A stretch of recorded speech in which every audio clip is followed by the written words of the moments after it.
Donc, bonjour à toutes et à tous. Donc, je suis Laetitia Lemoine, je suis adjointe au maire de Grenoble. Et donc, je vous souhaite à toutes et à tous la bienvenue à cette conférence grand public, donc, qui est organisée par l'Institut Fourier.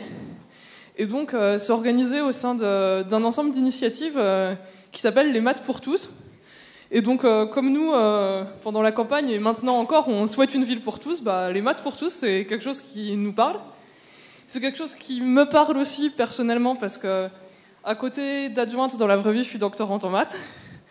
Donc je préfère quand les gens, au lieu de se dire les maths c'est dur, j'y comprends rien, c'est affreux, c'est une espèce de monstre qui ne me parle pas, ils se disent les maths c'est chouette, c'est des résultats amusants, c'est des résultats accessibles. Donc je suis très fière et très heureuse de vous dire un mot aujourd'hui pour cette conférence, d'autant que notre orateur est quand même un très grand mathématicien, un des plus grands mathématiciens français de notre époque. Donc je vais laisser la parole à Monsieur Besson de l'Institut Fourier qui va vous le présenter plus en détail. Merci Madame Lemoine.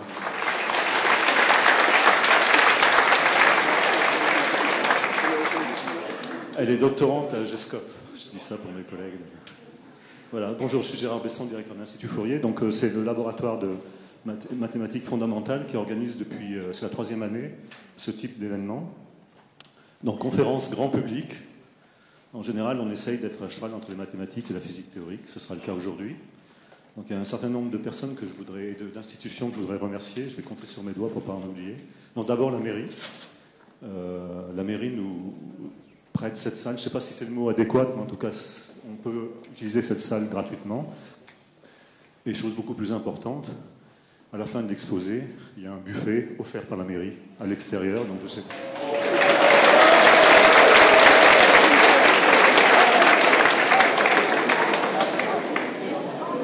J'avais pas dit que vous y étiez conviés, mais bon, vous avez compris.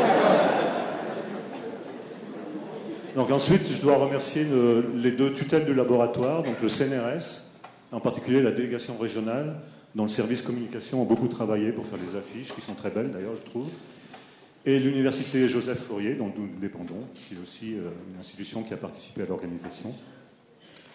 Je remercie aussi le personnel du musée, qui est mobilisé ce soir pour assurer la sécurité et la circulation. Je pense qu'on peut les applaudir.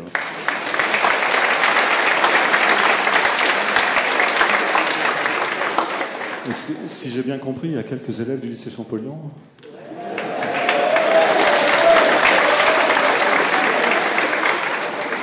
Ça marche à tous les coups, cette affaire. Donc je remercie notre relais au lycée Champollion, Laurent Bonavero.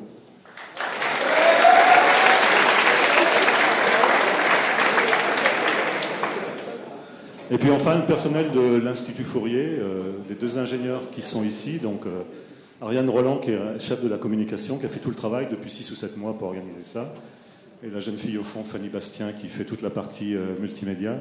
La conférence est filmée, elle sera sur le site de l'Institut Fourier très rapidement. Donc vous pouvez la revoir s'il y a des points que vous n'avez pas compris.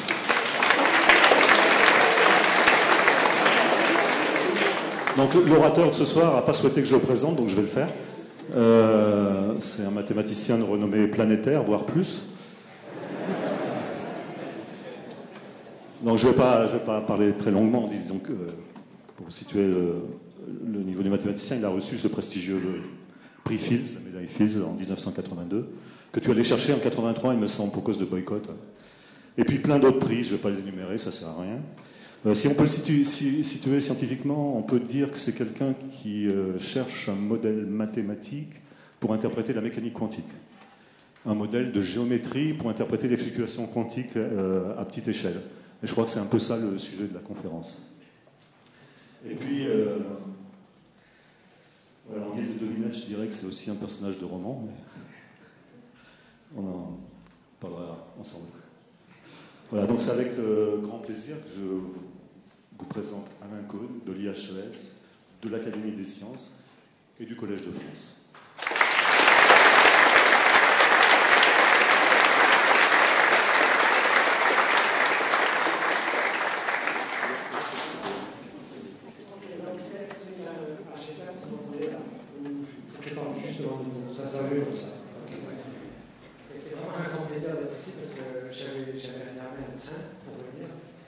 évidemment, on m'a envoyé un mail pour dire que le train était annulé. Heureusement, j'ai pu attraper un avion et puis Gérard est venu me chercher. Donc, je suis très content d'être ici.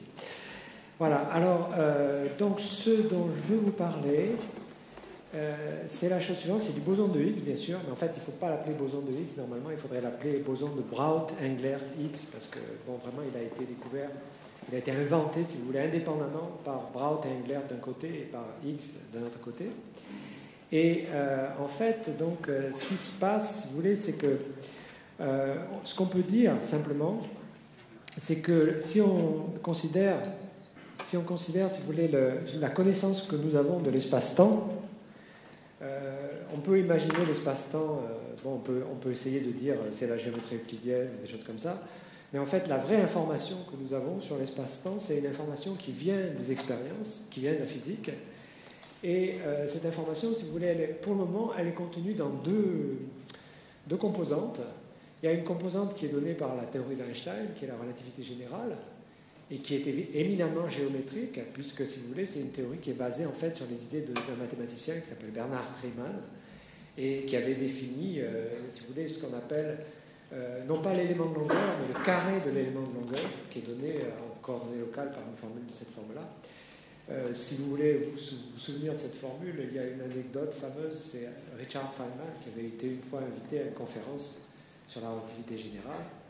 Sa conférence était à Chicago. Et à Chicago, il se fait que l'aéroport est très éloigné de la ville et en plus, si vous voulez, il y a deux universités. Donc, bien sûr, quand il était parti, il avait oublié dans quelle université il allait. Donc, il est arrivé à l'aéroport et puis, il ne savait pas dans quelle direction il devait aller. Et c'est des directions qui sont vraiment très, très éloignées l'une de l'autre. Alors, finalement, au bout d'un moment, donc, il allait dans une conférence sur la relativité générale. Puis, au bout d'un moment, il a eu une idée. Il a été dans la ligne de taxi. Et puis, il a demandé aux taxis, les uns après les autres, Did you take some people who were constantly talking about Jimmy New, Jimmy New? Puis, évidemment, au bout d'un moment, il est tombé sur un taxi qui avait entendu des gens qui n'arrêtaient pas de dire Jimmy New. Donc, c'est ça la relativité générale. Bon. Et puis, donc ça, c'est ce qu'on appelle la gravitation, la force gravitationnelle. Elle est bien comprise au niveau géométrique. Mais il se fait, si vous voulez, que lorsqu'on écrit la théorie physique entière, la théorie physique totale, bien sûr, il n'y a pas que la force gravitationnelle, il y a l'interaction électromagnétique, il y a ce qu'on appelle les interactions fortes, etc. Et en fait, au lieu d'avoir une formule qui est relativement simple, qui est de nature entièrement géométrique, on a une formule qui est beaucoup plus compliquée, je vous la montrerai à un moment donné.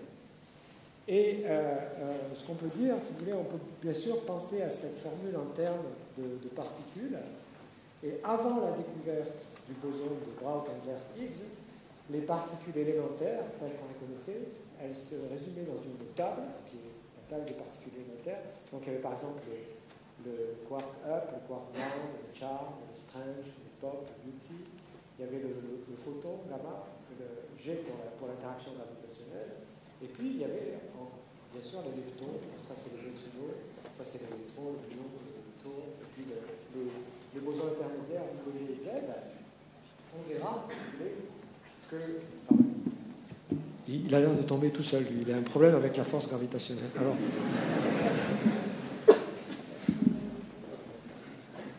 Bon. Donc en fait, je veux peut-être vous donner, comme on dit en anglais, un glimpse, si vous voulez, de la vraie théorie. Donc, la vraie théorie, c'est la théorie qui couple, bien sûr, la gravitation avec le modèle standard. Hein. Donc, vous voyez que la gravitation, c'est quelque chose de très, très beau, très bien compris géométriquement. Et le modèle standard, c'est une autre histoire. Ah, c'est comme ça qu'il tombe. C'est un peu bizarre, ça. Ah non, c'est comme ça, d'accord. Voilà, c'est trop haut, là. Voilà. Ah, c'est bon, là. C'est bon, d'accord. Mais pendant ce temps-là, je vais vous effrayer, d'accord ? Mais croyez-moi, on va comprendre après. Voilà. D'accord ? Donc, si quelqu'un vous dit le X, ouais, d'accord, ben, le X, le voilà. C'est le H qui est là. Là, il est élevé à la puissance 4. Il a d'autres composantes, etc. D'accord ? Et ça, c'est que la page 2 du modèle standard. Hein. Le modèle standard, il fait 3 pages. Donc, dans la première page, vous avez le boson Z, le boson W, comment ils interagissent. Là, il y a le Higgs aussi. Ici, H carré, H au cube, etc.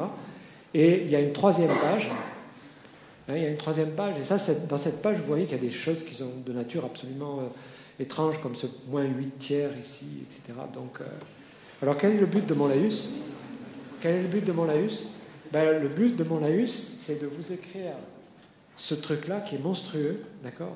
De le comprendre entièrement géométriquement, y compris le boson de Higgs, de telle sorte qu'il devienne aussi beau et aussi naturel que le Lagrangien d'Einstein-Hilbert, c'est-à-dire cette formule-là. D'accord? Donc, c'est ça qu'on va faire. Alors, pour faire ça, il est clair qu'on est obligé, si vous voulez, on est obligé de... On peut plus se contenter du paradigme riemanien, du paradigme des génies nus. Et ce que je vais commencer par vous expliquer, donc on va partir de zéro, ce que je vais commencer par vous expliquer, c'est comment ce paradigme riemanien, si vous voulez, a été modifié, et comment c'est essentiel qu'il ait été modifié. Et il a été modifié par une découverte. Et cette découverte, elle a été faite par un physicien allemand, par Werner Heisenberg, en 1925, et c'est cette découverte qui est vraiment le point de départ de la mécanique quantique. C'est-à-dire que, si vous voulez, bon, bien sûr, on peut attribuer la mécanique quantique à 36 personnes, à Planck en particulier, qui a trouvé la formule de la radiation du corps noir, mais il y a eu un moment absolument crucial, il y a eu un moment, si vous voulez, où il y a eu une transition entre le classique et le quantique, et cette transition, elle s'est produite en juin 1925. Heisenberg était dans son université, mais il avait une allergie terrible, il avait le rhume des foins, il avait la tête enflée, tellement il était allergique. Et le seul moyen de le récupérer, ça a été de le dispenser de cours pendant 15 jours et de l'envoyer sur une île, qui était l'île d'Heligoland, qui est une île où il n'y a pas de pollen. Il n'y a pas de pollen parce qu'il n'y a pas d'arbres, etc. D'accord ? Donc son université a décidé de l'envoyer pour 15 jours dans cette île. Il était dans cette île et il était logé par une vieille dame. Il était hébergé par une vieille dame. Et c'était un moment où il faisait des calculs. Bon, ben, si vous voulez, un mathématicien, un physicien, on fait tout le temps des calculs. Donc il faisait des calculs très compliqués. Il voulait calculer le spectre de certains atomes, mais il avait quelque chose qui le taraudait. C'était qu'il pensait qu'il y avait une contradiction dans le système de calcul qu'il avait mis au point, qui utilisait ce qu'on appelle les relations de Ritz-Rydberg, de composition, etc. Et alors, un soir, il a calculé jusqu'à 4 heures du matin. Et à 4 heures du matin, il a compris, il a fini son calcul, il a compris que sa théorie était non contradictoire. Il y avait ce qu'on appelle la conservation de l'énergie. Et au lieu d'aller se coucher, il a gravi un des rochers du bord de l'île. Et il est monté en haut et il a attendu le lever du soleil en haut du rocher. Et il raconte cet épisode, et il raconte à quel point, durant cet épisode, il était effrayé par l'immense paysage qu'il venait de découvrir, paysage intellectuel, bien entendu. Et ce qu'il avait découvert, c'est ce qu'on appelle la mécanique des matrices. Je vais vous expliquer tout de suite ce que c'est. Ce qu'il avait découvert, c'est quelque chose d'extraordinaire. Vous savez, quand vous faites de la physique classique, quand vous écrivez, par exemple, E égale mc2, ben, vous auriez pu écrire de manière équivalente E égale c2 fois m. Ça n'aurait rien changé. D'accord ? La découverte de Heisenberg, qui est une découverte absolument phénoménale, il a découvert que quand on travaille avec un système physique microscopique, eh bien à ce moment-là, on n'a plus le droit de permuter les lettres de manière arbitraire. D'accord ? Quand on fait des calculs. C'est-à-dire que, par exemple, il calculait avec ce qu'on appelle la position et avec le moment d'une particule, et il s'est aperçu qu'on ne pouvait pas permuter P et Q. C'est-à-dire, si vous écrivez PQ, ce n'est pas la même chose que QP. D'accord ? Alors, il faut bien comprendre, et si j'arrive à faire passer ce message-là, j'aurais déjà fait un grand pas. D'abord, cette extraordinaire trouvaille d'Heisenberg, qui a trouvé ça par le calcul. Il était motivé par la physique, bien sûr, et il a trouvé donc que quand on traite d'un système microscopique, on ne peut plus se permettre de permuter arbitrairement les lettres. Mais qu'est-ce que ça signifie ? Alors, quand on apprend ça la première fois, on se dit c'est une fantaisie de mathématicien, bon, etc. On va parler de non-commutativité et tout ça. Mais en fait, nous sommes extrêmement familiers avec ça, avec cela. Pourquoi? Nous sommes extrêmement familiers avec cela à cause du langage. Vous voyez, quand on utilise le langage courant, on écrit des phrases avec des lettres. D'accord? Eh bien, il y a une notion, qui est une notion, c'est ce qu'on appelle un anagramme, une anagramme. Et j'en ai pris une là à partir d'un petit livre. En fait, elle n'est pas dans le petit livre, mais le petit livre illustre très bien ce que c'est la notion d'anagramme. C'est un petit livre d'Étienne Klein de Jacques Péry-Salco. En fait, cet anagramme-là, elle est due à Jacques Péry-Salco, indépendamment du bouquin. Et alors, c'est une anagramme qui est extraordinaire. Qu'est-ce que ça signifie, une anagramme? Eh bien, ça signifie que vous écrivez une formule, première formule ici, deuxième formule ici. Et qu'est-ce que ça signifie, une anagramme? Ça signifie que si vous lisez ces deux mêmes formules de manière commutative, c'est-à-dire en pratiquant l'algèbre de Descartes, qui est commutative, eh bien, vous avez la même formule. Et la formule, c'est A2, B, C, D, E cube, G carré, H, I carré, etc. D'accord? C'est un point absolument fondamental. D'accord? Donc, ce qu'a trouvé Heisenberg, et c'est un point absolument fondamental, il a trouvé que quand on travaille avec un système microscopique, on ne peut plus se permettre de faire comme si on jouait au Scrabble, c'est-à-dire qu'on a un paquet de lettres et on regarde seulement ce paquet de lettres. Par exemple, ici, si vous voulez, on a 2 fois la lettre A, 1 fois la lettre B, etc. Mais on est obligé de faire attention à l'ordre des lettres. Et c'est bien sûr l'ordre des lettres dans une phrase comme celle-là qui donne un sens à la phrase. D'accord? Bon.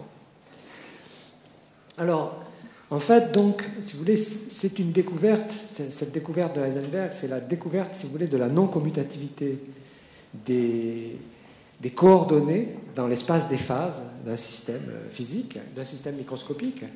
Et ce qui s'est passé, ce qui s'est produit historiquement, c'est que peu de temps après la découverte de Heisenberg, Schrödinger a donné une équation dérivée partielle, si vous voulez, qui résulte en fait, bien sûr, de la découverte de Heisenberg, mais qui permettait aux gens de se retrancher derrière la physique classique, c'est-à-dire de repenser en termes classiques. Et donc, en fait, si vous voulez, l'impact de la découverte de Heisenberg, du fait que, justement, quand on travaille avec un système microscopique, les coordonnées ne commutent plus, cet impact a été relativement tempéré par la découverte de Schrödinger. Alors, si vous voulez, justement, alors, Gérard, quand il m'a présenté, disait un personnage de roman. Alors, c'est vrai qu'il y a 1 an, on a écrit avec mon professeur Jacques Dixmier et mon épouse Dany Chéreau, on a écrit un roman. C'est un roman policier. Et l'origine de ce roman vient précisément de l'anagramme, de cet anagramme-là, entre l'horloge des anges ici-bas et le boson scalaire de Higgs. Et c'est donc un roman policier qui se passe au CERN. Donc, il y a un crime qui est commis, etc. Et dans ce roman policier, en fait, si vous voulez, on explique une idée fondamentale dont je ne parlerai pas aujourd'hui, mais qui est que le passage du temps, en fait, provient justement de cette découverte de Heisenberg, c'est-à-dire de la non-commutativité des observables, enfin des quantités en mécanique quantique. Donc, alors maintenant, j'en viens au point essentiel. Le point essentiel, c'est que du fait, justement, que Heisenberg a trouvé que lorsqu'on regarde un système microscopique, les coordonnées ne commutent pas, eh bien, ça implique quelque chose que les mathématiciens ont mis beaucoup de temps à réaliser, et qui est qu'en fait, la géométrie telle qu'on nous l'apprend à l'école, qui est la géométrie de Descartes, si vous voulez, la géométrie dans laquelle, bien sûr, les coordonnées commutent, eh bien, en fait, elle ne suffit pas à décrire la physique du moment qu'on s'intéresse justement à la physique microscopique. Et donc, il y a tout un programme qui consiste justement à développer la géométrie pour des espaces dont les coordonnées ne commutent pas entre elles. Comme on va le voir, ces espaces sont beaucoup plus généraux. On verra un tas d'exemples d'espaces comme ça. Et le point essentiel de mon exposé, ce sera de vous convaincre que l'espace-temps dans lequel nous vivons est comme ça. D'accord ? Et que, en fait, ce dont j'espère vous convaincre, mais je peux déjà vous donner le leitmotiv, si vous voulez, c'est qu'en fait, justement, le boson de Braut, Englert et Higgs, il a une signification géométrique qui devient extrêmement simple à partir du moment où on comprend que l'espace-temps n'est pas seulement n'est pas seulement, si vous voulez, le continu ordinaire qui serait représenté par cette feuille de papier, comme ça, d'accord? Mais en fait, il a une structure fine. Et ce que j'entends par structure fine, c'est de penser à cet espace qui n'est pas seulement ce côté-là de la feuille, mais les deux côtés de la feuille, d'accord? Et ce qu'on verra, c'est que le boson de Higgs apparaît précisément à partir de l'épaisseur de la feuille. Donc c'est ça que je vais essayer de vous expliquer. Mais évidemment, pour faire ça, si vous voulez, il faut d'abord comprendre comment la géométrie ordinaire peut s'adapter à une situation qui est beaucoup plus délicate et beaucoup plus difficile, qui est la situation dans laquelle les coordonnées ne commutent pas. Alors ce qu'on va voir, c'est qu'en fait, cette transition qui permet, si vous voulez, de passer à une géométrie où les coordonnées ne commutent pas et qui va être bien sûr parfaitement compatible avec la mécanique quantique, eh bien en fait, cette transition, elle a déjà été effectuée secrètement par les physiciens, et je vais vous raconter cette histoire, et c'est à partir de cette histoire-là que nous comprendrons. Donc le premier point, si vous voulez, c'est de comprendre d'abord en quel sens la géométrie de Riemann est adaptée à notre compréhension, par exemple, de la géométrie sur la Terre. Donc si on regarde la Terre, et si on prend deux points de la Terre, par exemple, je crois qu'ici ça doit être Vancouver et ici Londres, eh bien on mesure la distance entre les deux points en prenant le plus court chemin pour aller d'un point à un autre. D'accord ?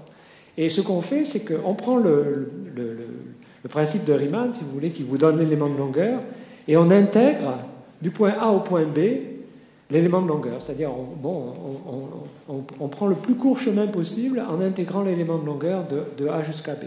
D'accord ? Alors, ça, c'est resté pendant très longtemps le paradigme, si vous voulez, de la géométrie. Et ce paradigme de la géométrie, en fait, il a vu, d'une certaine manière, une réalisation déjà extrêmement forte au moment, pendant la Révolution française, au moment où on a voulu unifier l'unité de longueur. C'est-à-dire, ce qui s'est passé avant qu'on ait voulu unifier l'unité de longueur, ce qui se passait, c'était qu'il y avait environ 1000 unités de longueur différentes dans un pays comme la France.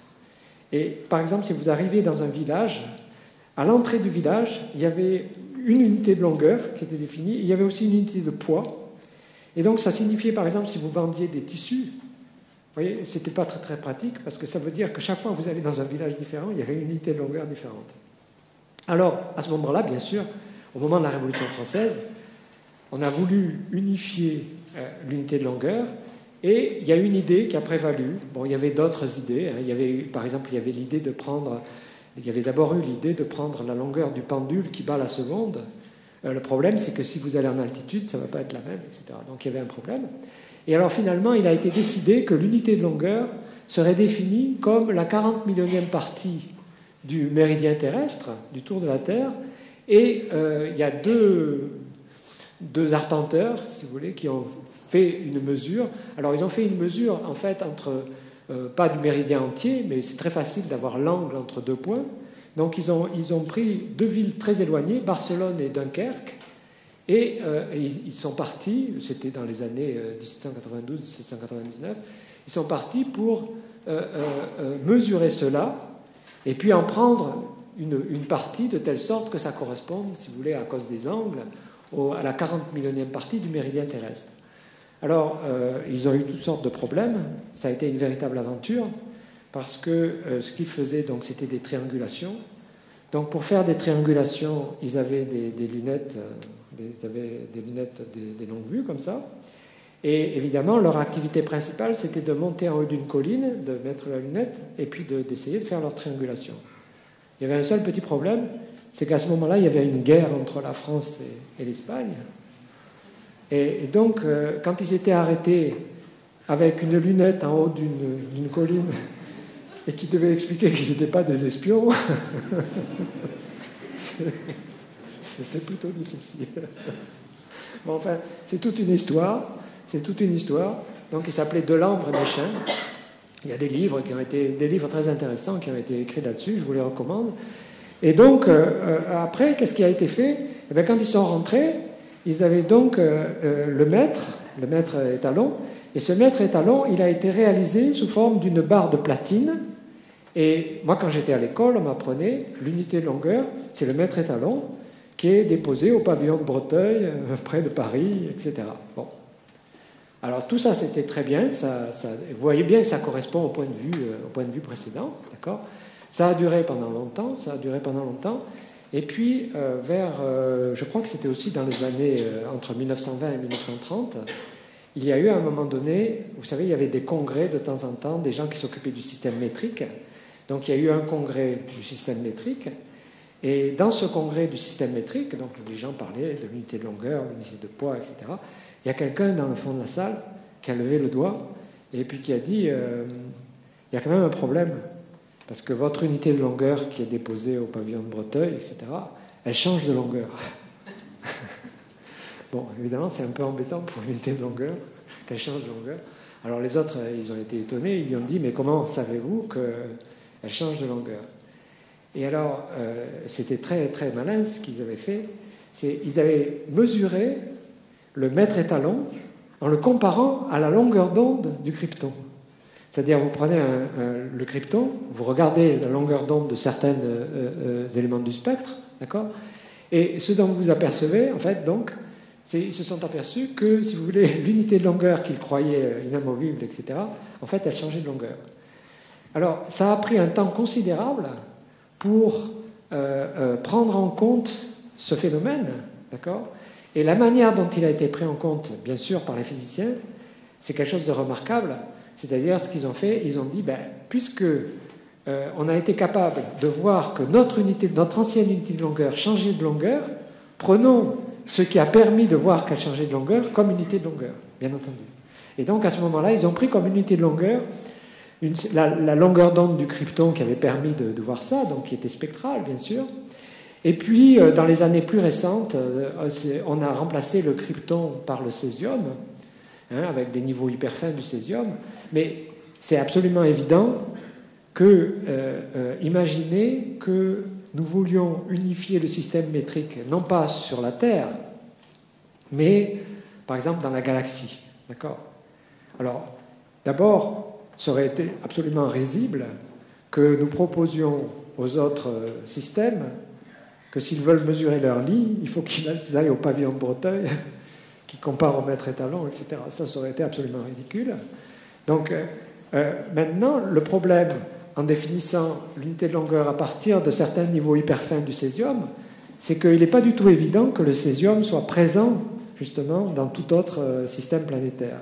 Donc, en fait, il est bien évident que graduellement, on va se diriger vers une définition de l'unité de longueur qui ne va pas faire intervenir un corps aussi compliqué que le césium, mais qui va faire intervenir un corps qui est présent partout dans l'univers, comme l'hydrogène ou l'hélium. D'accord ? Donc, je veux dire, c'est clair qu'il y a eu une transition, et comme nous le verrons, cette transition entre le point de vue riemanien, si vous voulez, de mesure des distances, et le point de vue qui est obtenu à partir de cette donnée spectrale, on verra que ça correspond exactement à la transition qui est apparue en géométrie non commutative. Donc, en fait, si vous voulez, on a exactement la même transition. Et bien sûr, je vais vous l'expliquer de manière pas du tout technique et de manière complètement concrète. Et donc, en fait, si vous voulez, pour vous expliquer le formalisme qui émerge de cette théorie sur la géométrie, d'accord ? Eh bien, en fait, je vais simplement vous parler je vais simplement poser une question. Et cette question, je ne pense pas qu'on puisse faire plus simple. Cette question, c'est la suivante, c'est où sommes-nous ? Bon, si on a vraiment compris la géométrie, on doit être capable de dire où est-ce que nous sommes. Et qu'est-ce que j'entends par là ? Bon, bien sûr, vous pouvez me dire, nous sommes dans un musée à Grenoble, etc. Vous pouvez me donner des... Bon, d'accord. Mais ça ne me convainc pas, parce que imaginez que je veuille transmettre cette information à un autre système planétaire. D'abord, c'est bien clair qu'ils ne comprendront rien, d'accord ? Donc, ce n'est pas la bonne réponse. Alors, bien sûr, il y a des gens très savants qui pourraient me dire oui, bon, pour donner la position, il suffit de donner les coordonnées dans un système de relativité générale, etc. Ouais, je veux bien, mais quel système ? Et où est l'origine du système ? Comment vous le donnez, etc. Donc, vous voyez bien qu'il y a un problème. Ce problème n'est pas du tout évident. Et en fait, ce problème s'est posé. C'est posé parce que quand on a envoyé une sonde dans l'espace, bien sûr, on a voulu dire d'où la sonde venait. C'est bien évident que si vous envoyez une sonde dans l'espace et que les gens qui la reçoivent ne peuvent pas savoir d'où elle vient, c'est sans espoir. D'accord ? Donc quand on a envoyé une sonde dans l'espace, on a essayé de dire d'où elle venait. Alors, on l'a fait de manière d'abord très naïve. D'accord ? Pourquoi je dis que cette manière est très naïve ? Bon, donc évidemment, ici, ça représente l'étoile, le Soleil, ça représente Mercure, ça représente Vénus, ça représente la planète dont la sonde est partie, etc., etc. Mais, bien entendu, si vous voulez comprendre en quel sens il y a une disproportion des distances ici, je vous recommande, je ne sais pas le nom malheureusement, mais il y a un app qui, si vous le mettez sur iPad, ça vous donne le système solaire en grandeur nature. C'est-à-dire que ça va vous donner, dans la première page, ça va vous donner un soleil qui est à peu près cette taille-là. Et après, il faut que vous fassiez ça, d'accord ? Mais pendant, je ne sais pas moi, pendant 3 minutes, pour que vous atteigniez un tout petit truc qui est Mercure, d'accord ? Et puis après, vous continuez à faire ça, etc.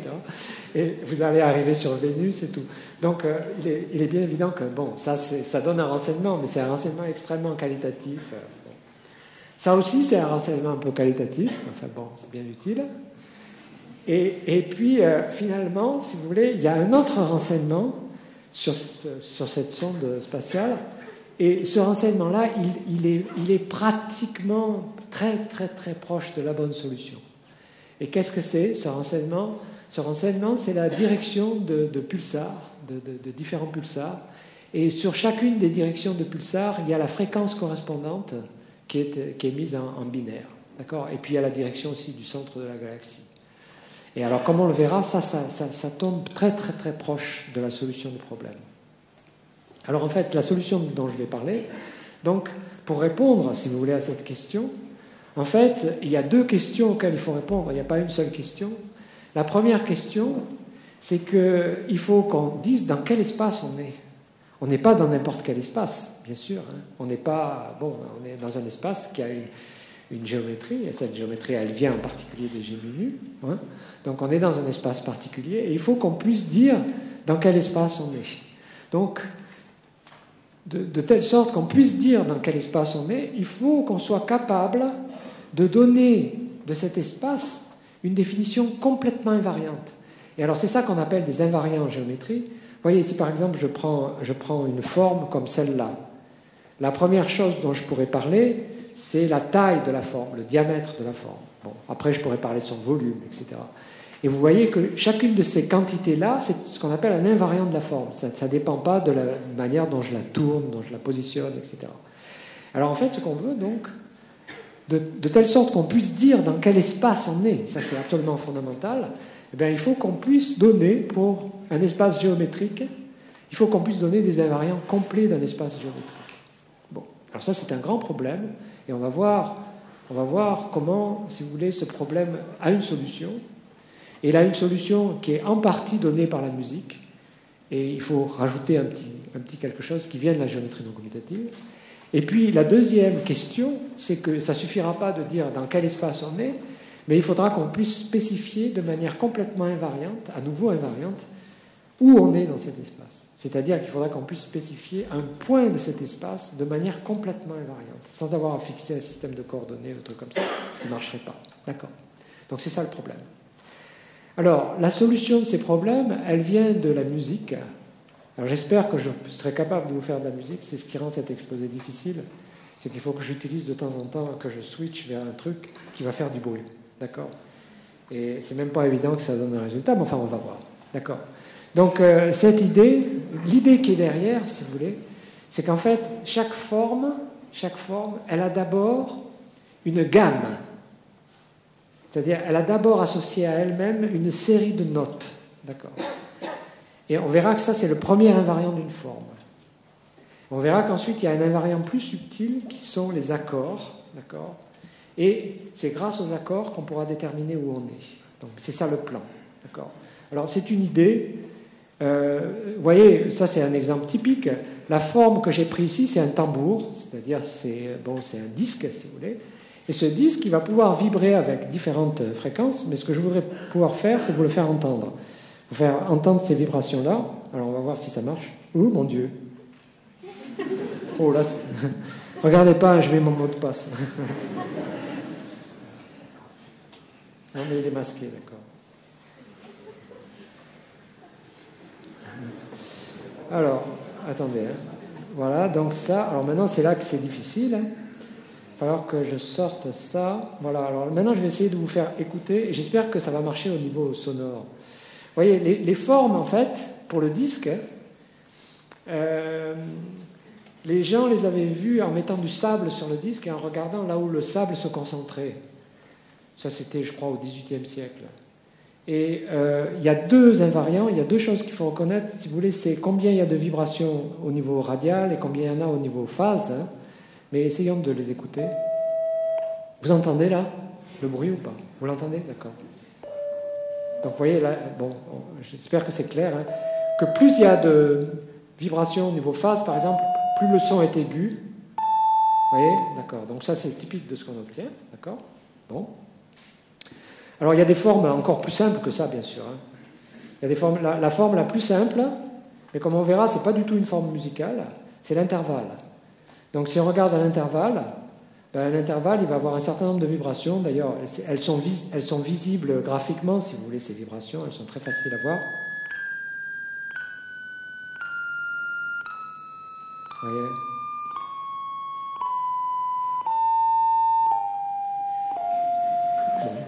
Ça va tout seul, d'accord. Ça va tout seul. Bon. Et alors maintenant, ce qui se produit, donc, c'est que, par exemple, si vous prenez le disque, les notes de la gamme, c'est pas des choses simples du tout, d'accord. Alors que dans le cas de l'intervalle, c'était simplement des entiers, c'est simplement tous les entiers. Dans le cas du disque, c'est ce qu'on appelle des zéros de fonction de Bessel, donc c'est des choses qui sont plus compliquées.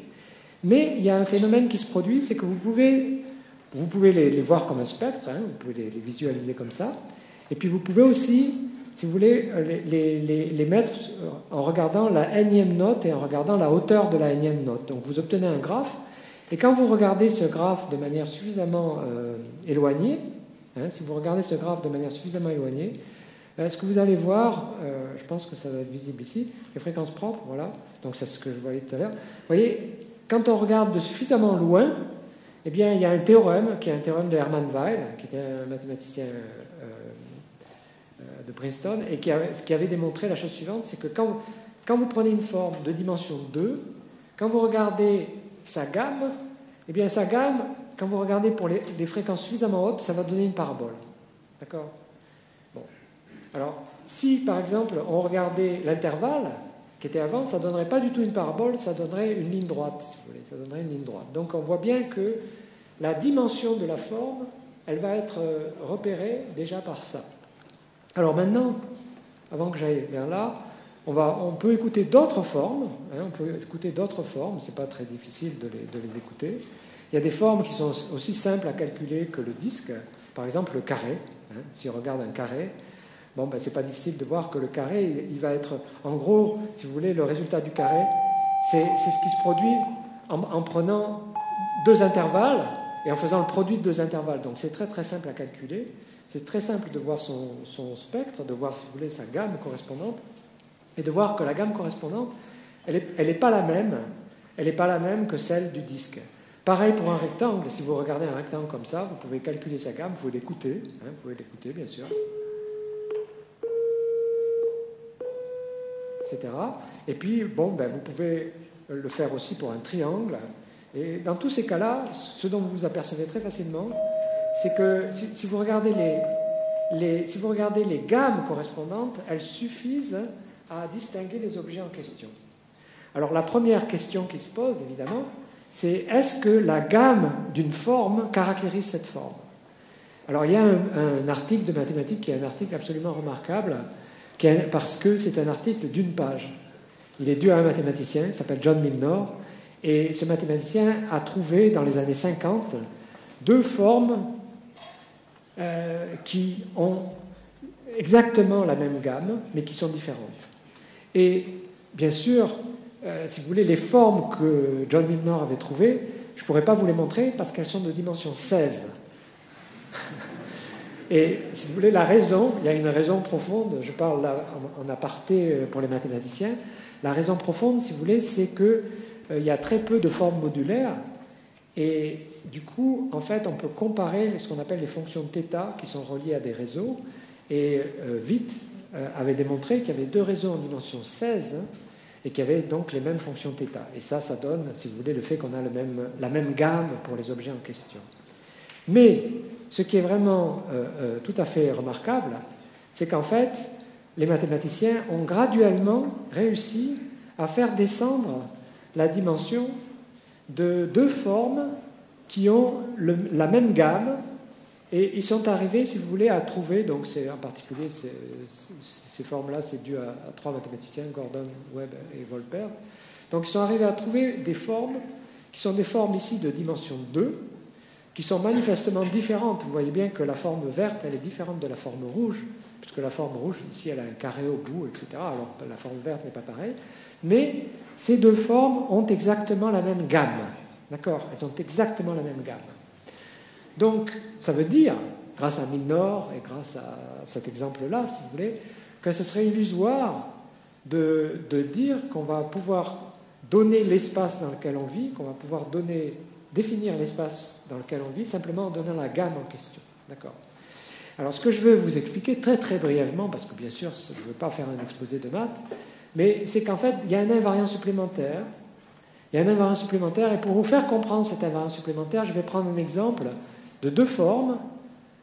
C'est pas la première forme, ce sera l'union de cette forme-là et de cette forme-là. Et la deuxième forme, verte, ce sera l'union de ce triangle avec ce rectangle. Donc la première forme, c'est aussi la réunion d'un triangle isocèle et d'un carré, d'accord? Bon, donc on a un triangle isocèle rectangle ici. Et la deuxième forme, on a un autre triangle isocèle rectangle ici, mais au lieu d'avoir un carré, on a un rectangle. D'accord? Alors il se fait, c'est pas très difficile de démontrer ça, c'est un petit exercice, de démontrer que ces deux formes, elles ont exactement la même gamme. Vous voyez, les gammes en question, elles ne sont pas très, très difficiles à calculer. Pourquoi? Parce que on est un peu comme quand on était tout à l'heure dans le carré, c'est-à-dire on est un peu, dans le cas du carré, je vous avais dit que c'est le produit de deux intervalles, et pour un produit, bon, ben, c'est pas trop difficile de calculer la gamme du produit. Alors, c'est pas trop difficile non plus pour le triangle, ça demande un petit peu de réflexion, mais c'est pas trop difficile, donc on peut faire ça. Et on s'aperçoit en fait donc que ces deux formes, elles ont exactement la même gamme.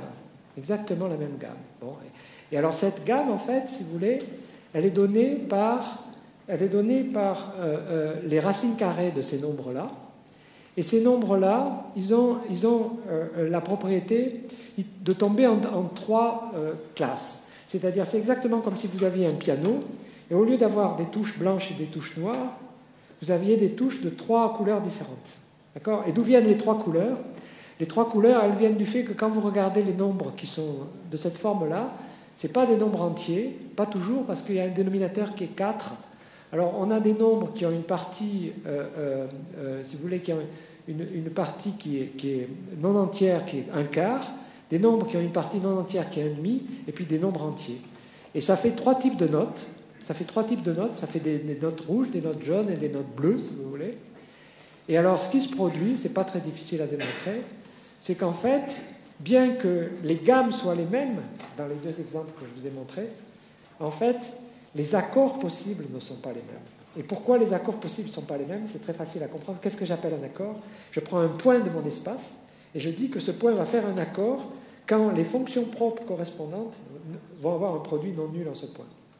Alors ça, c'est très très simple, parce que je parlais de fonctions, je parlais d'un espace qui n'était pas connexe, mais dans le cas général, si vous voulez, dans le cas général, un point d'un espace géométrique, eh bien, il est spécifié par quelque chose qui ressemble étrangement, qui ressemble énormément à ce que je vous avais dit dans le cas de la sonde qui avait été envoyée dans l'espace, c'est-à-dire, en fait, un point, il va être donné par la corrélation, par une matrice à coefficient complexe, qui va donner la corrélation entre les fréquences possibles. Et alors, je voudrais insister là-dessus, au niveau intuitif, si vous voulez. Qu'est-ce que j'entends par là? Ce que j'entends par là, si vous voulez, c'est que ce qui est frappant, c'est que le fait qu'on soit convaincu qu'il y a des points dans l'espace interstellaire, etc., d'où ça vient? Eh bien, ça vient précisément du fait qu'il y a, quand on regarde l'espace interstellaire, par exemple quand on regarde la Voie lactée en infrarouge, eh bien, on s'aperçoit que l'image correspondante est très très corrélée à l'image qu'on obtiendrait par exemple dans le domaine visible. Et alors le point essentiel, donc, alors ça c'est un tout petit aparté pour les mathématiciens, c'est que si vous voulez, il y a un invariant complémentaire que j'ai introduit à un moment donné. Il y a un invariant complémentaire qui est l'invariant qui complémente le spectre de l'opérateur qu'on appelle opérateur de Dirac, ou si vous voulez ce qu'on appelle la gamme, ce que j'ai appelé la gamme d'une forme géométrique. Et cet invariant complémentaire, c'est un invariant qui est relié à la physique. C'est ce que les physiciens appellent la matrice de CKM dans le cas du modèle standard. Et c'est la position relative, pour les mathématiciens, entre, si vous voulez, l'algèbre des opérateurs de multiplication par les fonctions dans l'espace de Hilbert et l'algèbre des fonctions de l'opérateur de Dirac. Alors, ne vous effrayez pas, hein, tout ça c'est du langage, mais ce qui est important, c'est de comprendre la signification intuitive de cette chose-là. Et la signification intuitive, donc, c'est que dans cette perception de la géométrie, la perception est entièrement spectrale. C'est-à-dire qu'un espace est perçu à travers la gamme de l'espace en question, et ensuite à travers quels sont les accords possibles. Et les accords possibles viennent des points de l'espace. Et on arrive donc à encoder l'espace à travers les accords possibles. D'accord? Alors, il y a toute une technique qui est derrière, bien sûr. Mais maintenant, si vous voulez, le lien avec... on va voir... si vous voulez, il y a un lien avec la perception, bien sûr, de l'espace interstellaire, qui est que, justement, nous ne percevons pas l'espace interstellaire en allant voir ce qui se passe là-bas, nous le percevons précisément de manière spectrale. Et toute l'information qu'on a sur, par exemple, le Big Bang ou des choses comme ça, elle est entièrement spectrale. Donc l'idée, si vous voulez, l'idée de cette géométrie, c'est que c'est une géométrie qui va être reconstruite par ce qu'on appelle la transformation de Fourier. Je veux dire, c'est un bon endroit pour parler de Fourier. Et cette transformation de Fourier, si vous voulez, en gros, ce qu'elle fait, elle fait déjà ce que fait notre cerveau, parce que notre œil, quand il perçoit les rayons lumineux, il les perçoit bien sûr comme des vecteurs propres pour le moment, si vous voulez. Et par contre, notre cerveau fait une transformation de Fourier qui transforme cela en un espace géométrique tel que nous le voyons. Eh bien, la géométrie dont je parle, elle fait exactement le même système, mais pour se détendre un peu avant d'aller au problème réel, hein, qui est le problème du modèle standard, je vais faire un petit intermède musical. Parce que quand j'ai préparé cet exposé, si vous voulez, je m'étais posé la question, est-ce que je serais capable de jouer de la musique en prenant la forme la plus simple possible? Alors bien sûr, quand j'avais pensé à la forme la plus simple possible, alors là il va falloir que je fasse un échappement, j'espère que oui, ça a l'air d'aller. Quand je parle de la forme la plus simple possible, je parlais de l'intervalle. Alors vous voyez ici deux suites de nombres entiers. Eh bien, ces deux suites de nombres entiers, c'est des suites qui correspondent à un air connu. Je ne sais pas si certains d'entre vous pourront le deviner. Ouais, oui, très bien, au clair de la lune, très bien. Bon, d'ailleurs, je vais vous le... Bon, c'est d'accord. Alors, c'est au clair de la lune, c'est très bien. Mais vous voyez qu'on se serait attendu que pour jouer au clair de la lune, on soit capable de prendre 2, 2, 3, 3, 2, 2, 2, 3, 3, 3. D'accord, mais pas du tout. On est obligé de prendre des nombres très grands. Donc en fait, si vous voulez, qu'est-ce que ça veut dire ça? Ça veut dire que la progression arithmétique est désastreuse pour faire de la musique. D'accord. Alors en fait, quand on réfléchit, on s'aperçoit, quand on lit un peu Euler, pour les Grecs, etc., ils avaient bien compris en fait quelle était la bonne manière pour faire de la musique. Et en fait, la musique, si vous voulez, telle qu'on la connaît, elle vient de ce qu'on appelle le développement en fraction continue du rapport de log 3 sur log 2. C'est-à-dire, elle vient du fait que si vous prenez 2 à la puissance 19, c'est presque la même chose que 3 puissance 12. Je ne vous demande pas de faire le calcul. D'accord? Bon. Et alors, ça, qu'est-ce que ça veut dire? Ben, ça veut dire, en fait, si vous voulez, que pour faire vraiment de la musique, pour aller vers une forme musicale, ce qu'il faudrait avoir comme un spectre, ce qu'il faudrait avoir comme gamme, si vous voulez, on a parlé d'une gamme tout à l'heure, il faudrait avoir une gamme qui soit les puissances d'un nombre Q. Le nombre Q, c'est 2 puissance 1 douzième, c'est presque la même chose que 3 puissance 1 19e, d'après ce que je viens de vous dire, et c'est 1,05946, enfin, c'est un nombre qui est très très proche de 1. D'accord? Donc en fait, si on cherche une forme musicale, si on cherche une forme qui ferait de la bonne musique, ce qu'il faudrait trouver, c'est une forme qui a pour spectre l'ensemble des puissances de Q. D'accord? Bon. Alors, on peut chercher, et la première chose qu'on cherche, bien sûr, on pourrait, je vais vous montrer comme avec l'autre truc, d'accord? La première chose qu'on cherche, c'est par exemple une sphère. Bon. Donc, on va chercher avec une sphère, voilà. Bon, on peut chercher, est-ce que la sphère de dimension 2, est-ce que c'est une forme musicale? Alors, si vous regardez la sphère, en fait, vous allez pouvoir l'écouter. Bon, et vous apercevez très très vite que ça ne marche pas du tout. Et il y a une raison très forte pour laquelle ça ne marche pas du tout, c'est que si vous regardez comment la gamme de la sphère se développe, si vous voulez, pour les notes de niveau très élevé, ça se développe comme une parabole. Or, si on regarde les puissances de Q, c'est ce qu'on voulait pour une forme musicale, ça ne se développe pas du tout comme une parabole, ça se développe comme une exponentielle, si vous voulez. D'accord? Or, l'exponentielle, elle ne va pas du tout dans le sens d'une parabole, elle va dans le sens inverse. Et qu'est-ce que ça nous dit si on pense au théorème d'Hermann-Weyl? Eh bien, ça nous dit que la forme en question, elle ne peut pas être certainement de dimension 2. Si on calcule sa dimension, on s'aperçoit qu'elle doit être de dimension 0. D'accord? Bon, on est mal barré. Parce qu'il faut qu'on trouve une forme de dimension 0. D'accord? Alors, en fait, c'est là la merveille qui se produit. La merveille qui se produit... Attendez, je vais aller en présentation en plein écran. Donc, on se dit, est-ce qu'il existe une forme musicale? Et bien sûr, on voudrait que ce soit une forme qui soit belle. C'est-à-dire, on voudrait que ce soit une forme qui soit comme la sphère, qu'elle ait beaucoup de symétrie, etc. Et alors, le miracle, c'est que ça existe. C'est la sphère quantique. C'est-à-dire que le miracle, si vous voulez, c'est que justement ça existe. Et comment est-ce qu'on obtient cet objet-là? C'est un objet de géométrie non commutative, et c'est un objet qui est obtenu en déformant la sphère ordinaire. Donc, et c'est un objet qui va exactement cadrer avec le point de vue spectral que je vous explique. C'est-à-dire qu'à partir du moment où on pense à la sphère d'un point de vue spectral, et non plus d'un point de vue, si vous voulez, un ensemble de points, etc.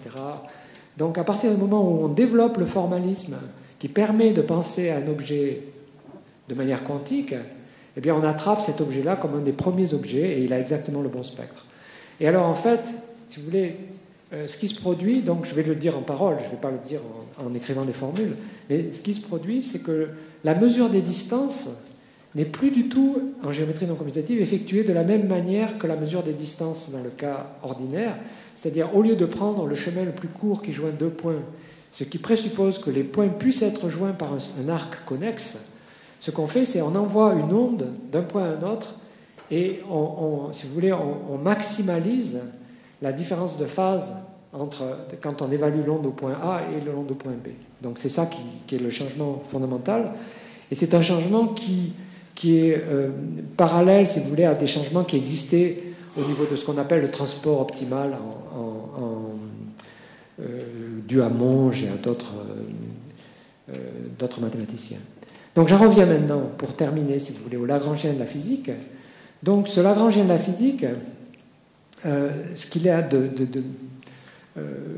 bizarre, c'est que la beauté, si vous voulez, du Lagrangien qui venait de la gravitation pure est gâchée par le modèle standard.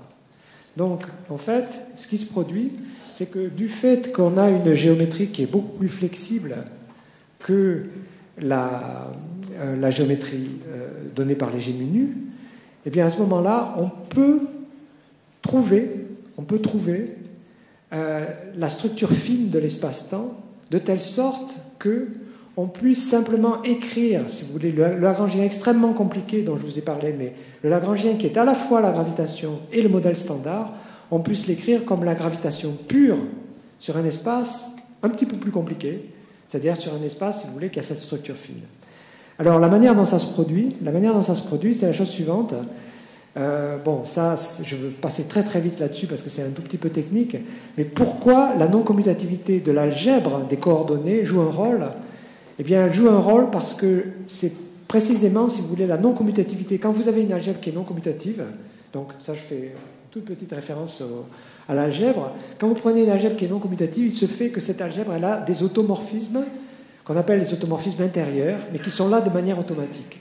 Ces automorphismes, ils sont donnés par le fait que si vous prenez un élément inversible de l'algèbre, je l'appelle U, et si vous prenez la transformation qui a X associe UX, U inverse, si l'algèbre n'est pas commutative, cette transformation n'est pas l'identité.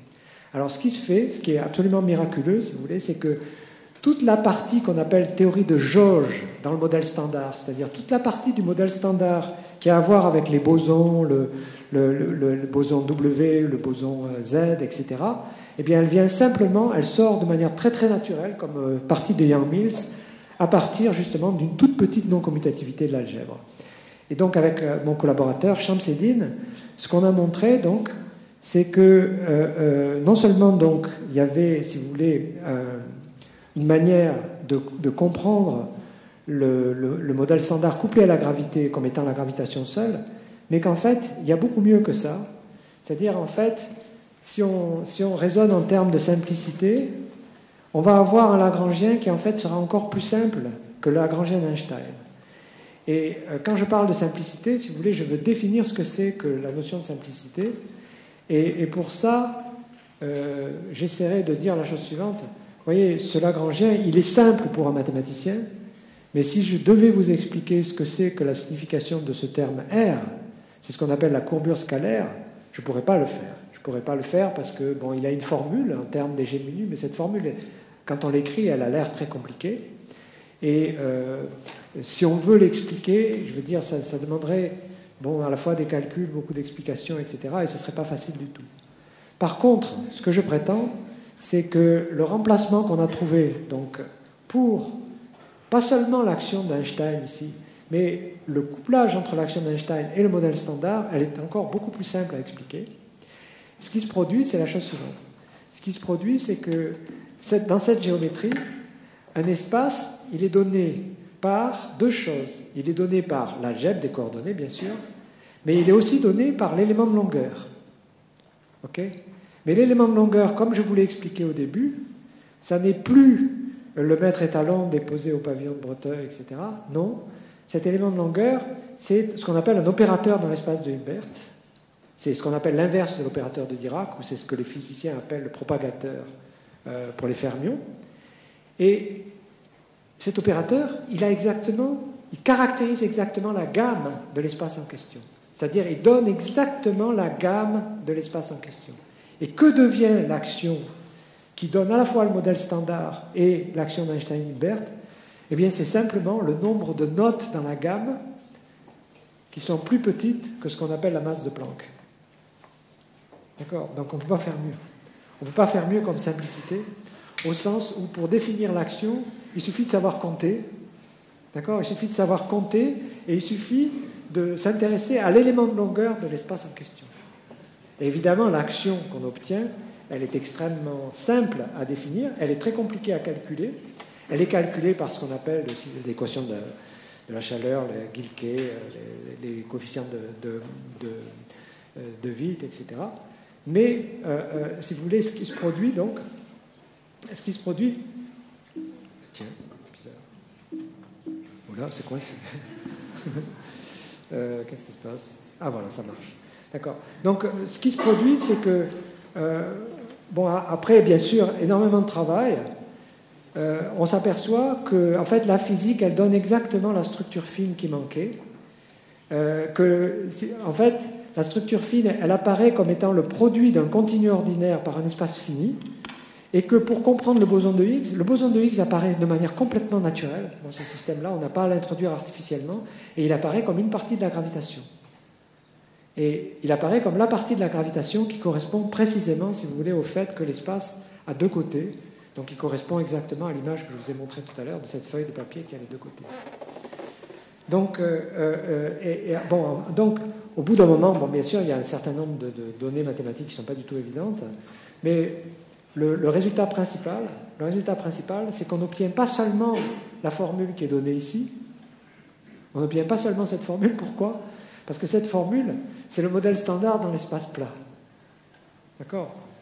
Et ce n'est pas ça qu'on voudrait. Ce qu'on veut avoir, c'est le modèle standard dans l'espace courbe, couplé de manière, ce qu'on appelle couplé de manière minimale avec le modèle standard. Et c'est ça qu'on obtient. D'accord? Et c'est ça qu'on obtient avec tous les mécanismes du modèle standard. C'est-à-dire, on obtient par exemple ce qu'on appelle le mécanisme V-A de Feynman et Gell-Mann. On obtient les neutrinos, on obtient ce qu'on appelle le mécanisme de Ciso pour donner des masses extrêmement faibles aux neutrinos, etc. Donc, s'il y a un message que je voulais faire passer, c'est à quel point, si vous voulez, la physique elle-même, déjà dans ses développements, à partir justement même de la définition de l'unité de longueur, a déjà franchi un pas que, bien sûr, les mathématiques doivent suivre d'une certaine manière, et ce pas permet d'élargir de manière absolument considérable l'éventail des espaces que nous pouvons considérer et de donner une flexibilité bien plus grande, si vous voulez, à la notion d'espace géométrique. Alors, en particulier, donc, et je terminerai là-dessus, ces nouveaux espaces géométriques, si vous voulez, on peut essayer de jouer de la musique avec. Alors, je vais essayer, hein, je ne promets rien du résultat. Donc, on peut essayer de jouer de la musique. Je ne promets rien du résultat parce qu'il faut que... J'avais essayé avant, voilà. Alors maintenant, donc, je vais réduire là, je vais réduire au minimum, d'accord? Et alors là, j'ai la gamme maintenant sur ce truc-là. Est-ce que ça va marcher? On va voir. J'espère que ça va marcher. Ça devrait marcher. Voilà. J'ai la gamme de la sphère quantique. C'est exactement la gamme de la sphère quantique, ce que j'ai là. D'accord? Et je vais donc essayer de jouer de la musique. Si j'avais essayé avec la progression arithmétique, ça aurait été une catastrophe. D'accord? Donc j'essaye là.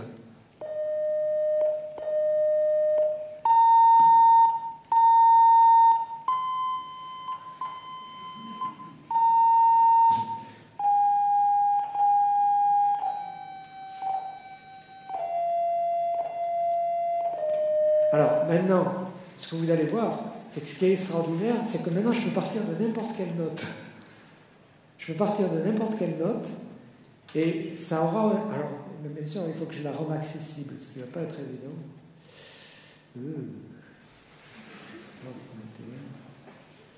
Ça ne va pas être évident, mais je vais essayer. Il faut que j'atteigne le 23. Vous voyez, je vais partir de la note suivante ici, là, 14. Donc ça, je ne peux pas faire pire, hein, d'accord? Okay.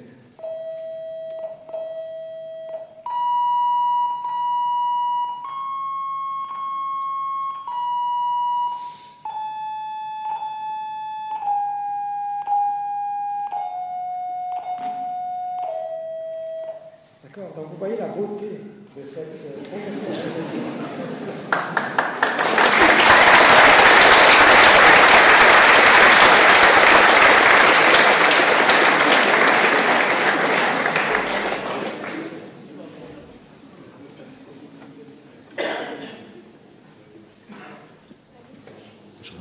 Ah ouais, merci. On a du temps pour les questions, parce que le buffet sera mis en place qu'à 19h30. Donc, je peux faire circuler ce micro. Si vous avez des questions, n'hésitez pas.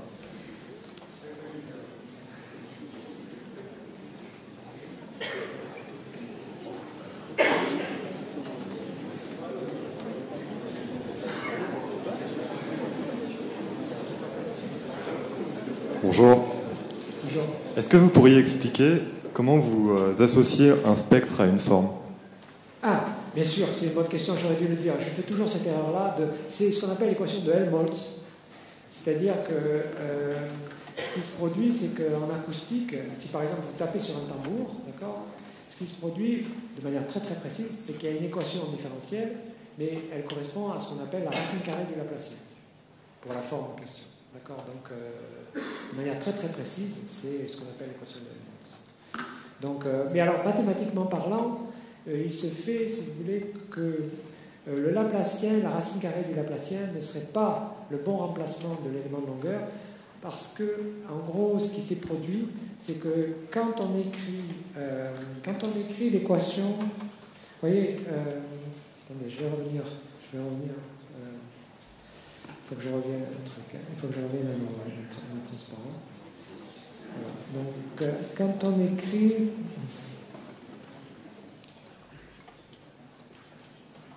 Zut.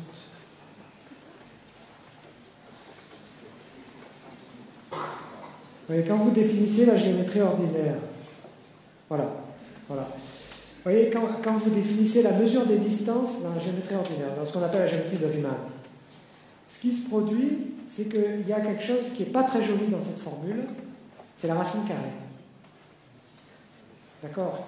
Je veux dire, si vous pratiquez l'ordinateur, vous savez bien que la racine carrée, c'est jamais sympa. Donc, alors en fait, il y a une personne qui a réussi à extraire cette racine carrée, on peut le dire, c'est Paul Dirac, c'est un physicien. Et en fait, d'ailleurs, elle avait été extraite, on peut dire, avant lui par Hamilton. C'est-à-dire, il a écrit un opérateur qui, en gros, est la racine carrée du Laplacien, mais qui est un opérateur de premier ordre, comme on dit en mathématiques.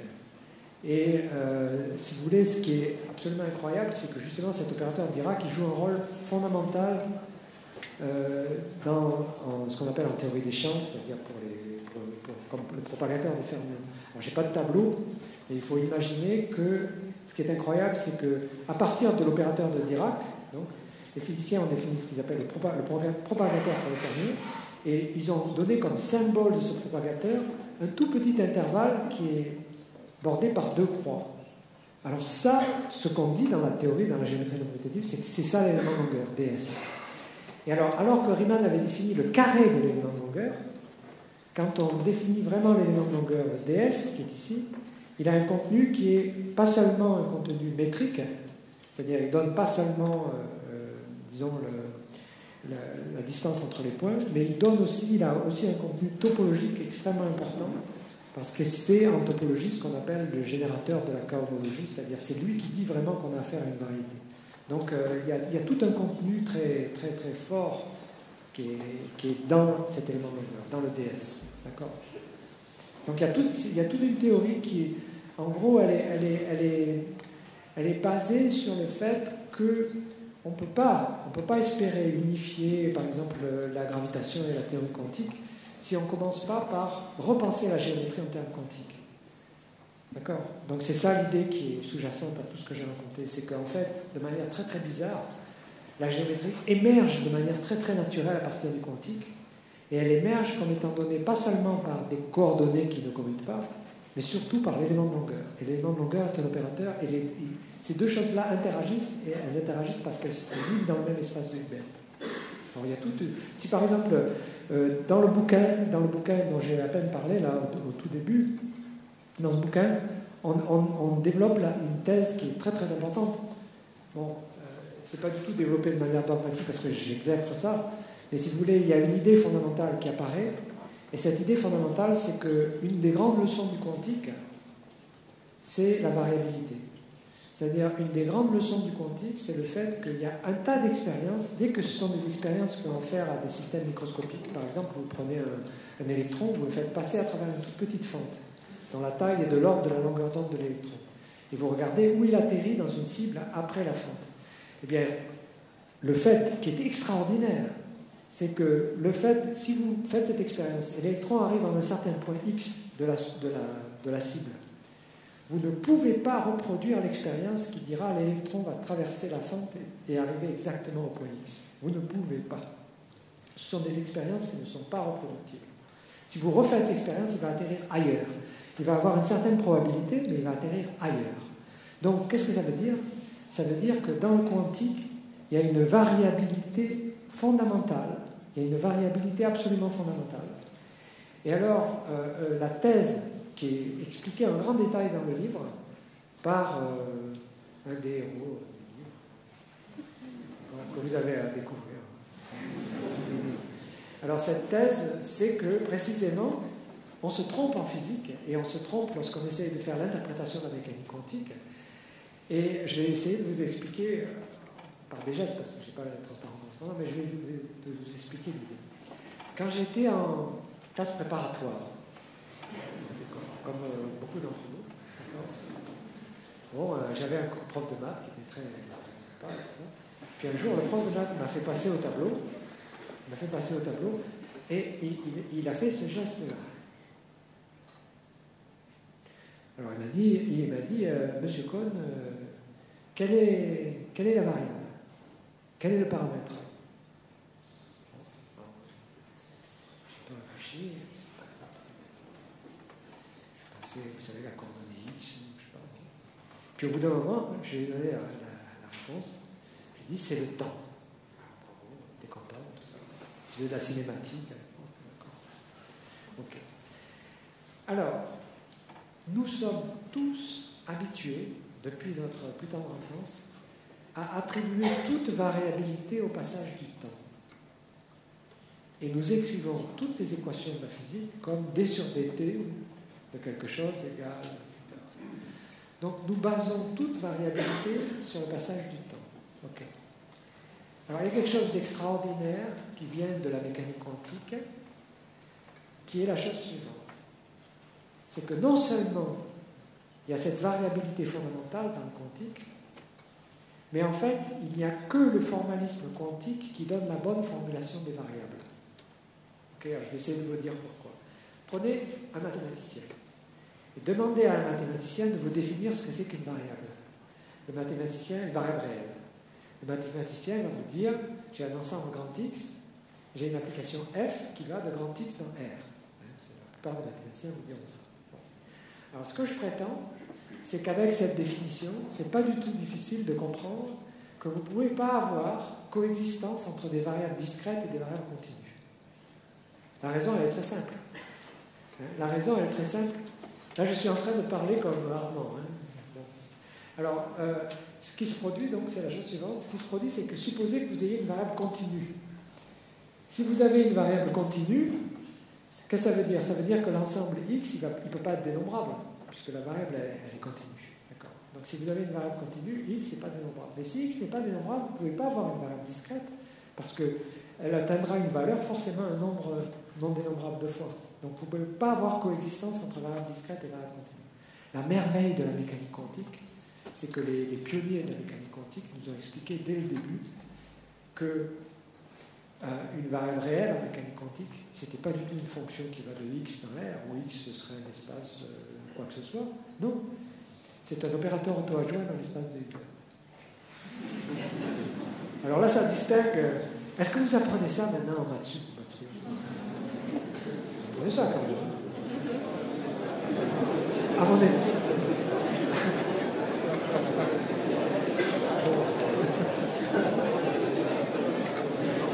Bon. Vous apprenez ça. Bon. Alors, maintenant vous réalisez facilement que, comme espace de Hilbert, vous savez bien que tous les espaces de Hilbert sont les mêmes aussi. D'accord. Bon. Et alors, donc, vous comprendrez facilement que je peux prendre mon espace de Hilbert comme étant, par exemple, les fonctions L2 sur le cercle. Bon. Si je prends les fonctions L2 sur le cercle, et si je prends la coordonnée x, ça va me donner une variable continue. Si je prends les fonctions L2 sur le cercle, et que je prends comme opérateur l'opérateur en Fourier, c'est-à-dire l'opérateur qui va compter le nombre de tours, et bien ça va avoir des variables discrètes. Donc vous voyez que dans le même espace de Hilbert, vous avez parfaitement la coexistence entre variables discrètes et variables continues. Et alors, ce qui est fondamental dans la mécanique quantique, mais aussi dans la géométrie non commutative, c'est que cette coexistence possible entre variables discrètes et variables continues, elle rend possible la coexistence entre les coordonnées et les noms de longueur. Mais bien sûr, elles ne commutent plus. Parce que s'ils commutaient, ils proviendraient du même espace X. Et qu'est-ce que ça veut dire physiquement qu'ils ne commutent plus? Imaginez que votre élément de longueur commute avec les coordonnées. À ce moment-là, il serait localisé quelque part, puisqu'il est infinitésimal. Et c'est pour ça qu'il était au pavillon de Breteuil à Paris. D'accord? Et maintenant, il ne va plus commuter avec les coordonnées. Et le fait qu'il ne va plus commuter avec les coordonnées, c'est précisément ce qui va nous permettre de mesurer les distances et de les mesurer n'importe où. Et l'élément de longueur n'est plus localisé, puisqu'il ne commute pas avec les coordonnées. Il est partout. Et c'est ça, en fait, si vous voulez, un formalisme qui est graduellement en train d'émerger et qui est parfaitement compatible avec le quantique et qui est un pas important vers une unification possible, bien sûr, entre la gravité et le quantique. Ce n'est pas du tout la fin de l'histoire, c'est juste un petit préliminaire, si vous voulez, à l'écriture de cette histoire. Mais ce qui est formidable, c'est que ça permet déjà un pas énorme. C'est que ça permet de comprendre ce monstre que je vous ai montré, d'accord, qui est la Lagrangienne du modèle standard couplé avec la gravitation, de manière infiniment plus simple que tout ce que vous pourrez lire dans les livres, etc., et qui est son écriture sous la forme usuelle, si vous voulez, en tant que Lagrangienne. D'accord ? Il a répondu à la question. On peut se permettre. On n'a plus qu'un quart d'heure à attendre. Ouais, on peut se permettre une autre question.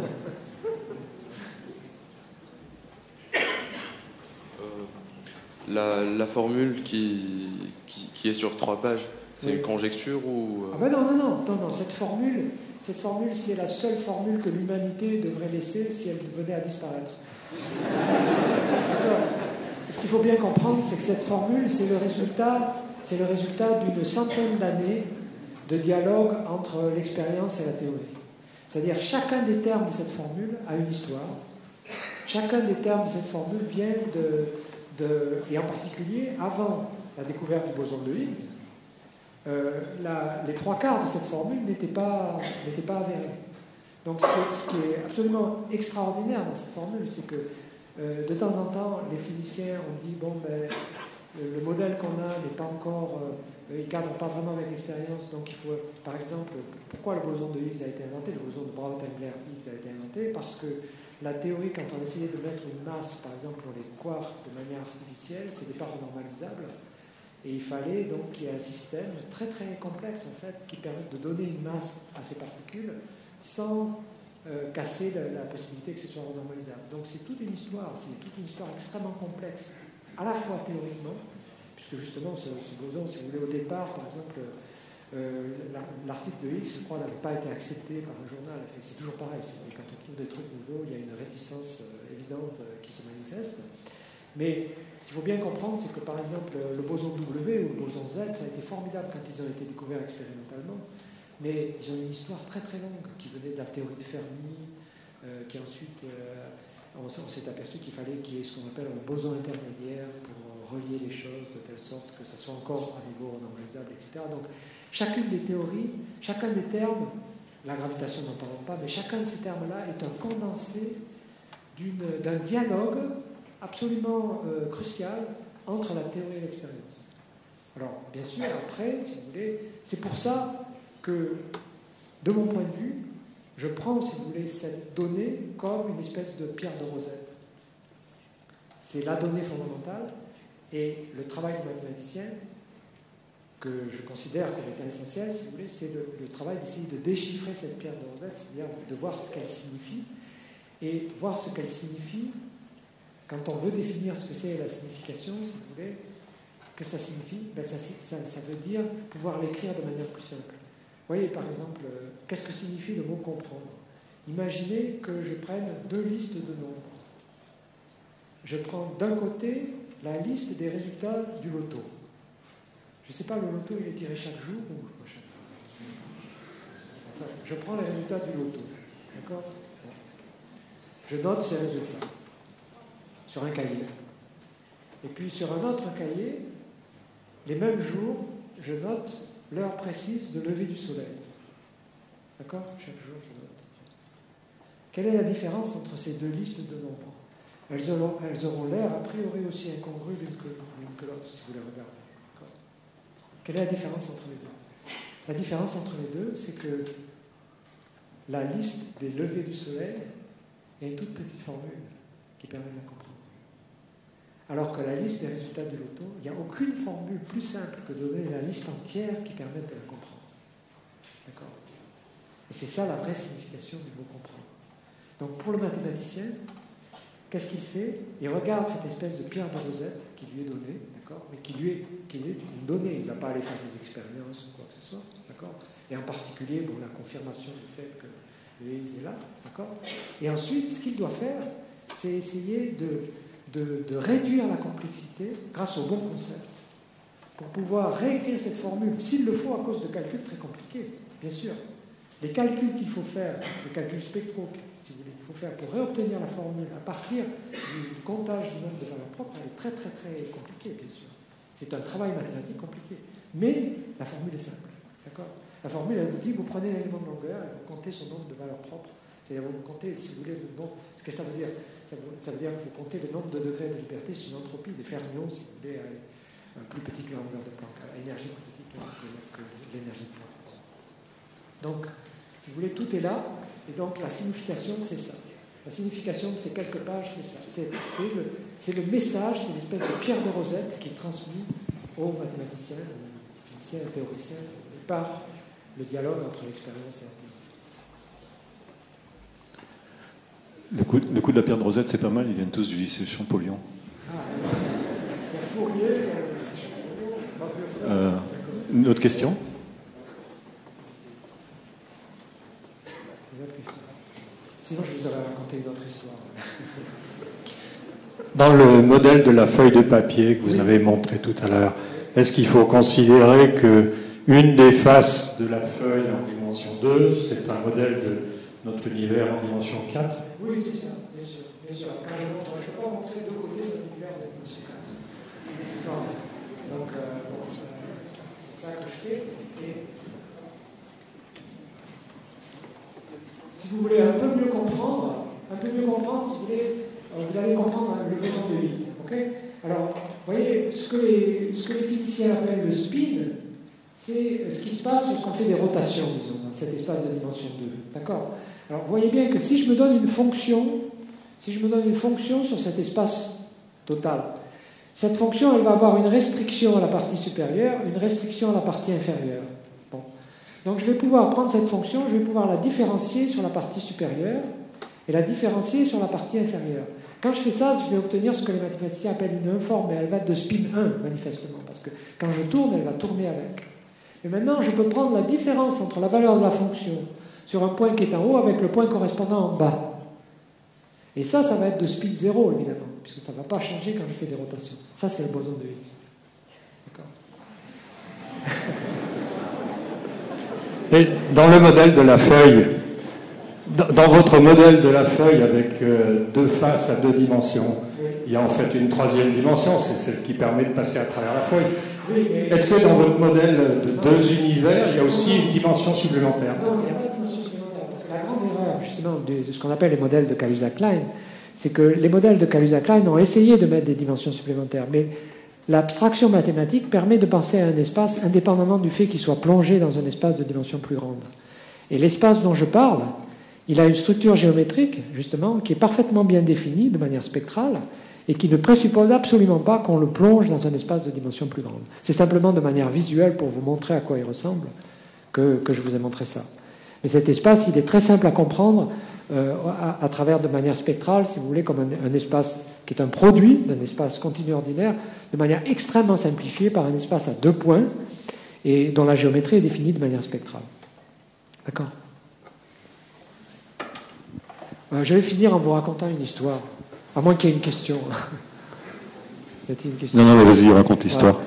Je vais vous raconter l'histoire, comment ce bouquin a été écrit. Voilà. Parce que c'est exactement relié au boson de Higgs. Donc, Jacques Dixmier est mon professeur. On vient de fêter juste récemment ses 90 ans. Et il y a 2 ans, au mois d'août, il nous a envoyé, à moi et mon épouse, Dany Chéreau, il nous a envoyé une carte postale pendant le mois d'août. Et cette carte postale était écrite de la manière suivante. Il nous disait donc, une carte postale, hein, « Chers amis, j'ai trouvé le titre d'un livre. » Alors, son titre, c'était « Bosson sur le boson ».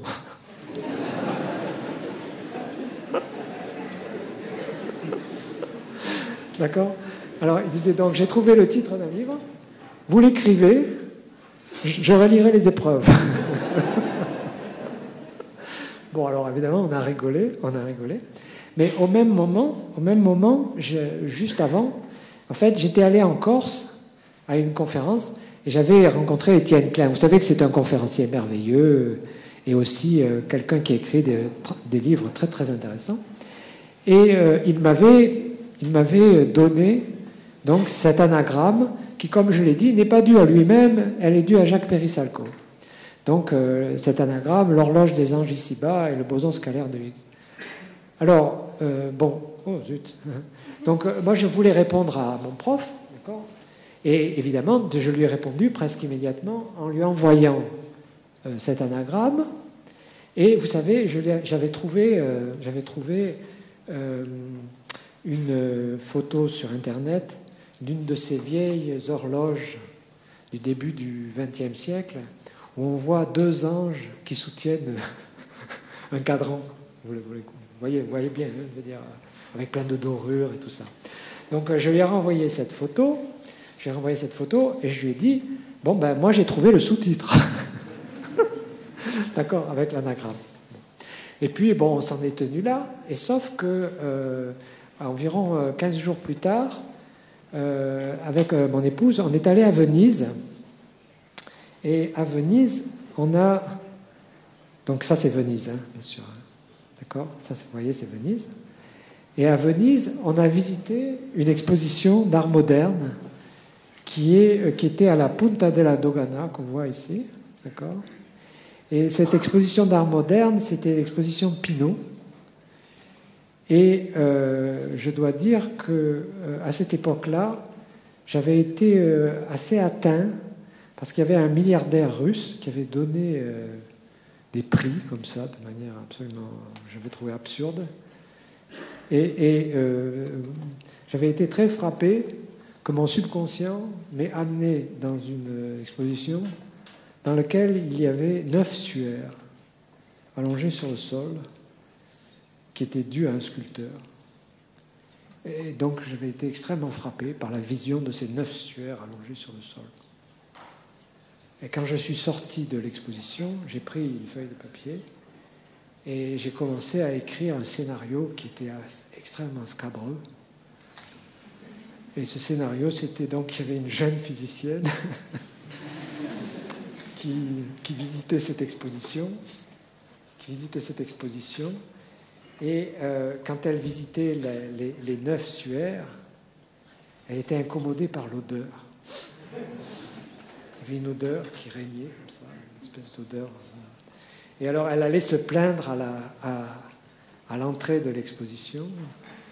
Et elle allait se plaindre. Et donc la personne qui s'occupait de l'entrée, de faire payer les tickets, tout ça, téléphonait au système de santé de Venise. Il y avait un hors-bord qui venait, comme ça, avec les gens du système sanitaire. Ils venaient et puis s'apercevaient qu'en fait, il y avait un vrai cadavre dans ça. Et alors, il y avait la police qui venait. Et puis, la police téléphonait à l'auteur de la sculpture pour lui demander si c'était voulu, etc. Alors,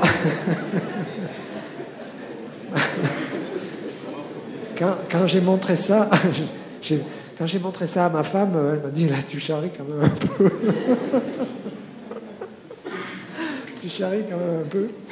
Et alors après, on est rentré à la campagne, et c'est elle qui a pris le stylo et elle a commencé à écrire un scénario qui est beaucoup plus tempéré que le scénario dont je vous ai parlé. Et vous verrez donc, c'est l'histoire, le roman policier démarre comme ça. Ça démarre à Venise avec une physicienne qui travaille au CERN. Et bon, il y a quelque chose qui se passe avec les 9 suaires, donc dans l'exposition Pinault. Et ça, je vous en dis pas plus. Vous verrez. Ok. Bon ben, je crois qu'on va pouvoir y aller. C'est presque. Je propose qu'on applaudisse.